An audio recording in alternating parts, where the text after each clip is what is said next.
Hello, my name is Henry Chap. What you are about to hear is a pilot episode of our new revamped historic news channel named This Morning's News Historic News Dispatches. All the dispatches you will hear are authentic exactly as written. The spotlight will mostly be on the World War II years. We may delve into other historic dates from time to time as well. Please forgive me if my pronunciation of foreign names and places are off. I could barely speak English well, much less hundreds of foreign languages. Now close your eyes and travel to the past for about 5 minutes. Here is the first video in the new format. Here are the morning news dispatches for July 8th, 1937. Honolulu, July 7th. Rear Admiral Orrin G. Murfin, directing the search for Amelia Earhart, said today it should be known by mid-afternoon Monday whether the round-the-world flyer and her navigator Fred J. Noonan, lost 6 days ago in the South Seas, are alive or dead. The Admiral, Commandant of the 14th Naval District with headquarters here, said the aircraft carrier Lexington should reach the search area Monday morning, and if it used all its 57 fighting planes, would be able to scout thoroughly 36,000 square miles about the Phoenix Islands in 6 hours. Aboard the USS Colorado, July 7th. 3 planes catapulted from the battleship Colorado launched the Navy's aerial search for Amelia Earhart's round-the-world plane tonight, but returned after 2 hours to report no trace of the missing flyer and her navigator Fred Noonan. The Colorado, cruising off Howard Island, tiny atoll that was the goal of the Earhart plane, catapulted its planes at 9:05 p.m. Chicago time. The planes returned at 11:25 tonight. Madrid, July 7th. Government battalions swept into Villanueva de la Canada, strategic village west of Madrid, the government announced tonight, capturing quantities of arms, ammunition, and more than 100 prisoners. Yesterday, loyalists captured Brunet, 11 miles west of the capital. The advance carried General Jose Mejia's troops deeper into rebel territory behind the siege lines, still camped on Madrid's western outskirts, and apparently threatened to drive a wedge, cutting the besiegers off their main forces.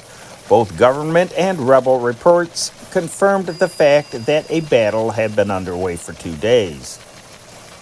Warsaw, Poland, July 7th. Poland, with an eye toward the disintegration of Russia, is studying with marked interest information received in Warsaw that demoralization and disorganization are developing steadily in the Soviet government. The most disturbing sign reported from Moscow, Leningrad, Kyiv, and other centers of foreign representatives collecting facts there is that many members of the Communist Party have stopped paying dues and attending party councils. Tokyo, July 8th. Japanese troops during a maneuver west of Beijing, China, clashed last night with soldiers of General Sun Che-yan, powerful North China warlord, in a battle which continued sporadically throughout the night and morning. Despite an agreed armistice to begin at 11 a.m., gunfire was audible at noon in Beijing, and Japanese officers were reported rushing a large contingent of troops and trucks to the battle scene. London, July 7th. Ending of the present British mandate over Palestine and splitting the country into 3 parts was advocated in the report of the Royal Commission on Palestine issued tonight. The commission was set up under the chairmanship of Lord Peel following the Arab-Jewish riots a year ago to draft proposals to end the irreconcilable conflict and restore peace in Palestine. Washington, D.C., July 7th. As debate on President Roosevelt's bill to pack the Supreme Court proceeded in the Senate today, it became apparent that the strategy of administration leaders is to make no effort to defend the measure on its merits or to answer the devastating arguments against it contained in the adverse report of the Judiciary Committee. The fight was conducted solely on the question of supporting President Roosevelt, with the plain implication that those who do not stand with him will fail. Washington, D.C., July 7th. Joe McCarthy, manager of the New York Yankees, packed his American League All-Stars lineup with young men he sees every day, and those Yankees, ably abetted by other American leaguers, beat the National League All-Stars this afternoon 8-3 in the 5th annual midseason interleague baseball spectacle. Lou Gehrig set an all-star record by batting in 4 runs with a homer and a double. Red Rolfe batted in 2 with a triple, and Bill Dickey drove in 1 run with a double.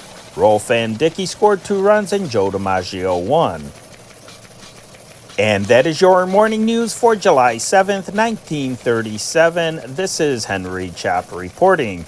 This is WGN, the voice of the people, Chicago. Please don't forget to subscribe to this channel and support us on Patreon.